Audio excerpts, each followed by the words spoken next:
ஜெயம் ரவி இன்று தன்னுடைய அறிக்கையில் சொல்லி இருக்கும் சிக்கல்கள் அனைத்தும் இன்று எல்லா ஆண்களுக்குமே உண்டு. தான் சம்பாதித்த சொத்துக்களை ஆர்த்தி வேறு யாருக்கோ கொடுத்து விட்டாரா? தன்னுடைய குடும்பம், குழந்தைகளுக்குதானே செலவு செய்திருப்பார். பொதுவாக பலரும் தான் செய்யும் துரோகம், தான் செய்யும் தவறுகளுக்கு சில நியாயங்களை எடுத்து வைப்பார்கள். அப்படித்தான் இதுவும் என்று மூத்த பத்திரிகையாளர் சேகுவேரா கருத்து கூறியிருக்கிறார். சூட்ரலோன் மீடியா என்ற யூடியூப் சேனலுக்கு பேட்டியளித்துள்ள சேகுவேரா, ரவி மோகன் தன்னுடைய அறிக்கையில் தோழியாக வந்தவர் அன்பான துணை என்று சொல்லாமல் அழகான துணை என்று சொல்லியிருக்கிறார். அழகான துணை, அன்பான துணை, இதற்கு இரண்டுமே அர்த்தங்கள் வேறு.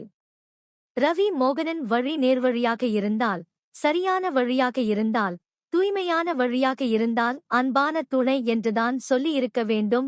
இந்த முழுக்க முழுக்க அன்பை பற்றியோ, கணவன் மனைவி தாம்பத்திய உறவு பற்றியோ, ஆர்த்தியுடனான உறவு பற்றியோ கிடையாது. கோன் முட்டையிடும் வாத்து என்பது போல முழுக்க முழுக்க பொருளாதாரம் சார்ந்துதான் குற்றஞ்சாட்டுகிறார்.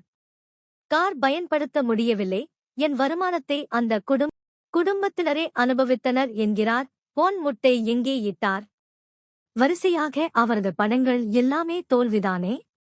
மாமியார் தயாரிப்பில் ஜெயம் ரவி நடித்து எத்தனை படங்கள் கோடிக்கணக்கில் வசூலை தந்தது? எத்தனை வெற்றி படங்கள்? அதன் வருவாய் என்ன என்பதை சொன்னால்தானே போன் முட்டையிடும் வாத்து என்பதை ஒப்புக்கொள்ள முடியும். இப்போது வில்லனாகத்தானே நடிக்கப் போகிறார். ஜெயம் ரவி சொல்லும் தொழில் ரீதியான பிரச்சனைக்கெல்லாம் நிவாரணம் கெனிஷா தானா?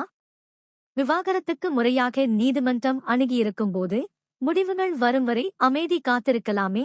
கெனிஷாவுடன் திருமணத்தில் பங்கேற்றபோது இத்தனை எதிர்மறை விமர்சனங்கள் என்று ஜெயம் ரவியே நினைத்திருக்க மாட்டார். ஜெயம் ரவியின் முதுகில் குத்தியது ஆர்த்தி இல்லை, அவரது குடும்பத்தினரும் இல்லை. ஜெயம் ரவியின் மீது மதிப்பும் மரியாதையும் வைத்திருந்த அத்தனை பேரும் குத்துகிறார்கள். இங்கு பொதுப்பார்வை உண்டு. ஜெயம் ரவி சொல்லியிருக்கும் சிக்கல்கள் அனைத்து ஆண்களுக்குமே உண்டு. தான் சம்பாதித்த சொத்துக்களை ஆர்த்தி வேறு யாருக்கோ கொடுத்து விட்டாரா? தன்னுடைய குடும்பம், குழந்தைகளுக்குதானே செலவு செய்திருப்பார். பொதுவாக பலரும் தான் செய்யும் துரோகம், தான் செய்யும் தவறுகளுக்கு சில நியாயங்களை எடுத்து வைப்பார்கள். அப்படித்தான் இதுவும். அந்த பிள்ளைகளின் மன உளைச்சல் இந்நேரம் எப்படி இருக்கும்? பள்ளிக்கூட நேரத்தில் இதெல்லாம் மன உளைச்சல்.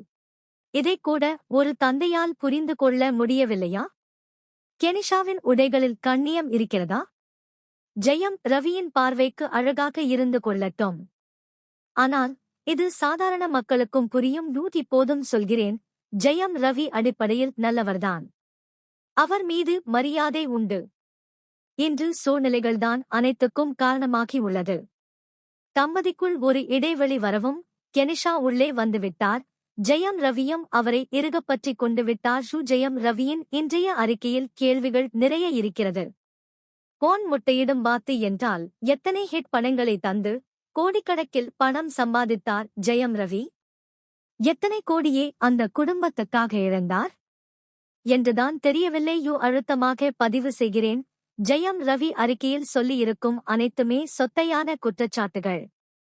ஒருவேளை ஜெயம் ரவி சொல்லும் குற்றச்சாட்டுகள் உண்மை என்றால் விவாகரத்து தருவதற்கு ஆர்த்தி எப்போதோ தயாராகியிருப்பார். எனினும் காலம் இருக்கிறது, நல்லது நடக்கும், காத்திருப்போம் என்று தெரிவித்துள்ளார்.